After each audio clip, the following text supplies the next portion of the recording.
close your eyes for a second. Now imagine a television ad so big it actually has to have ad breaks in it. Welcome to Reality 2008 and a Fox 8 program called Football Superstar.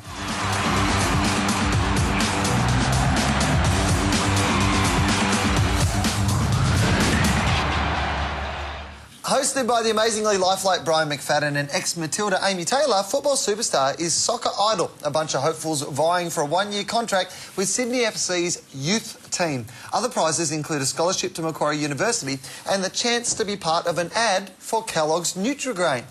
Yay! Football Superstar is aimed at young blokes, 13 to 25-year-olds. Bridget, this is a demographic that has just been fleeing away from television. How hard is it to get to these people?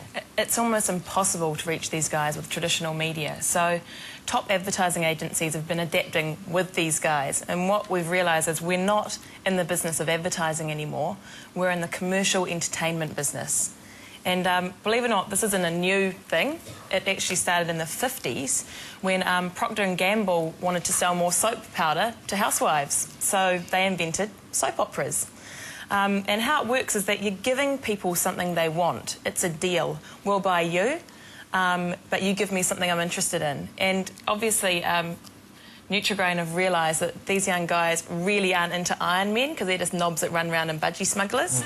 And football is where it's at because you make loads of cash, you get to marry a pop star and then you get to have affairs with filthy birds with fake boobs. You know what? That would appeal to 15 to 24-year-olds. That would be right in the demo for that, I imagine. The idea for Football Superstar was brought to Fox 8 by an ad agency and Kellogg's, which is funding it from Nutri-Grain's marketing budget. Todd, what's the value for the advertiser in being there from the beginning? I think that the notion, as Bridget was saying, the notion of instead of interrupting entertainment, you become the entertainment is a good one. But the probability of getting that wrong is really, really high. And because people tolerate you talking about yourself for 30 seconds or 60 seconds. But when you have 30 minutes or 60 minutes, the level of creativity needs to be pretty amazing. So you want control over that to get that balance right. Because if you overdo it and over-commercialize it and it starts to become a 30-minute ad, it will be annoying and people will switch off. In a press release a day after the show launched, MCN, Foxtel's advertising arm, said we are committed to blurring the lines between advertising and program. Dan, how's that possibly good for the viewer? Yeah, ad agency people making a TV show. That'd never work. Look, that question only makes sense when we talk about TV, because if you look at the online environment, content and advertising has been blurring all the way through. And if you have a look at some of the best online content, it's actually made by commercial entities. So really, TV's just catching up to where online is playing at the moment. And the other thing is consumers are actually turning advertising into content themselves.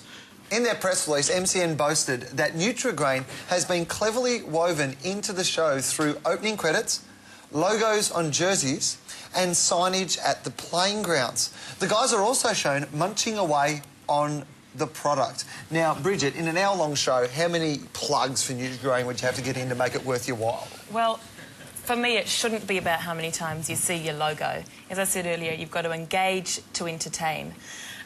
So I've only watched one episode and the logo appears a lot. And I don't think people will be surprised, these guys, because they go, OK, that's the deal. You're giving me something I want, so, you know, I've got to know that it's from you. But on the other hand, you don't want to piss these guys off because return on investments comes down to how many people are watching. And if you just make this an hour-long logo fest, then you're going to upset these guys and they're just going to go, nah. Well, that's it. I mean, how many times would you want to plug that, Russell? Give us a number. In an hour.